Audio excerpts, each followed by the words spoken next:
예수님께서 말씀하십니다. 내가 율법이나 예언서들을 폐지하러 온 줄로 생각하지 마라. 폐지하러 온 것이 아니라 오히려 완성하러 왔다. 완성하러 왔다는 말씀은 기존의 율법 가르침과 다른 설명이고, 기존의 율법 가르침은 미완성이었다는 뜻입니다.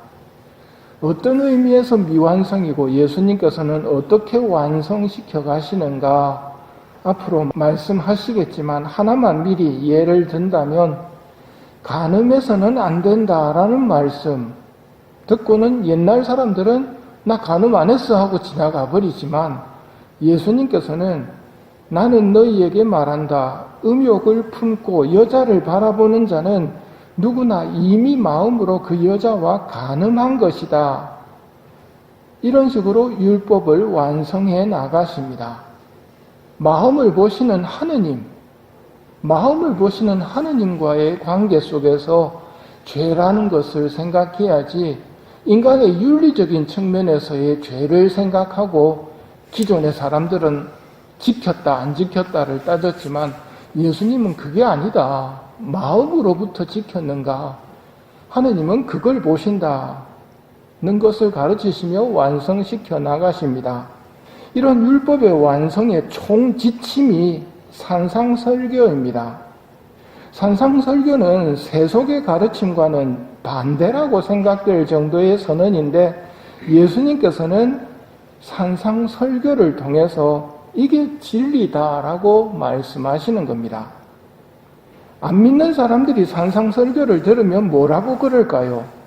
신명기의 이방인들은 이 민족은 정말 위대하고 지혜롭고 슬기롭구나 하는 말을 하지만, 오늘날 세상 사람들이 산상설교를 듣는다면 비웃을 겁니다. 유다인들은 표징을 요구하고 그리스인들은 지혜를 찾습니다. 그러나 우리는 십자가에 못 박히신 그리스도를 선포합니다. 그리스도는 유다인들에게는 걸림돌이고 다른 민족에게는 어리석음입니다. 그리스도는 다른 민족에게는 어리석음입니다. 예수님의 가르침이 다른 민족들이 볼 때는 어리석다고, 손해보는 일이라고 판단한다는 말입니다. 이 세상에서 손해보는 삶이 행복하다고 예수님은 선언을 하십니다. 신명기에서는 감탄을 하는 반면에 현실에서는 반대되는 상황이 나오는데, 산상설교대로 사는 것이, 예수님 말씀대로 사는 것이 지혜로운 삶일까요? 어리석은 삶일까요? 이 결단을 여러분들이 하셔야 됩니다. 그리고 예수님의 말씀이 옳다는 것을 믿는 사람이 성당 다녀야 됩니다. 예수님의 말씀을 믿지 않으면서 성당 다니면 그건 웃기는 일입니다. 예수님께서는 율법을 폐지하러 온 것이 아니라 오히려 완성하러 왔다고 말씀하십니다. 그 전에 율법에 대한 가르침을 종교 지도자들이 잘못 가르쳤기 때문입니다. 너희는 사람들에게 보이려고 그들 앞에서 의로운 일을 하지 않도록 조심하여라. 그러지 않으면 하늘에 계신 너희 아버지에게서 상을 받지 못한다 하시며, 기도와 자선과 단식을 숨겨두어라. 그러면 숨은 일도 보시는 내 아버지께서 갚아주실 것이다 하고 예수님은 가르치셨습니다. 이것이 율법을 완성시키는 장면입니다.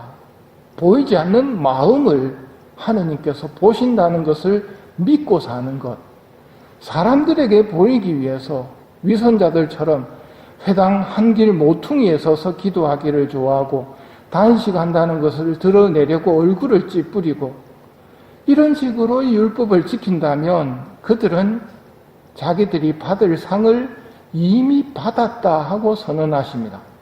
그 말은 영원한 세상에서 받을 게 없다는 말입니다. 하늘나라에서 왜 작은 자가 되느냐면 받을 게 없기 때문입니다.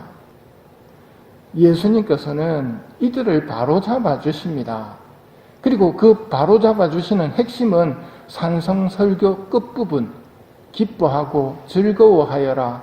너희가 하늘에서 받을 상이 크다는 말씀에 들어 있습니다. 너희가 하늘에서 받을 상이 크다. 이 세상에서의 상이 아니고요.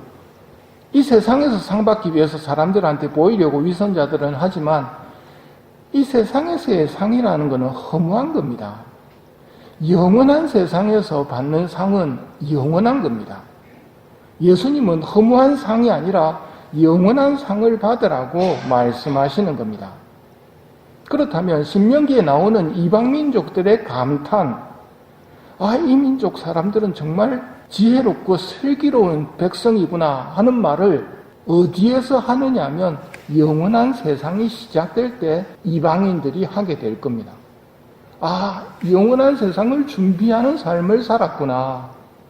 이 세상만 본다면 어리석은 삶이었지만 어리석은 삶이 영원한 세상이 시작되자 그것이야말로 지혜롭고 슬기로운 삶이었구나 하는 것을 이방민족들이 감탄을 하는 것입니다. 우리는 이 세상에서 어리석은 삶을 선택한 사람들입니다. 왜냐하면 영원한 세상에서의 지혜로운 삶, 슬기로운 백성이 되기 위함입니다. 반대로 이 세상, 언제 끝날지도 모르는 오늘 밤에라도 끝날 수 있는 이 세상에서의 상을 바라면서 똑똑한 채 하는 것은 정말 어리석은 일입니다. 예수님께서는 하늘에서 받을 상을 제시하십니다.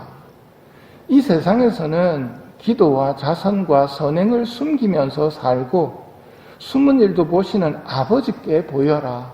그러면 숨은 일도 보시는 아버지께서 갚아주실 것이다 하시며 보물을 땅에 쌓아두지 마라. 하늘에 보물을 쌓으라고 말씀하십니다. 오늘의 가르침을 이렇게 정리하십니다. 이 계명 가운데 가장 작은 것 하나라도 어기고 또 사람들을 그렇게 가르치는 자는 하늘나라에서 가장 작은 자라고 불릴 것이다. 그러나 스스로 지키고 또 그렇게 가르치는 이는 하늘나라에서 큰 사람이라고 불릴 것이다.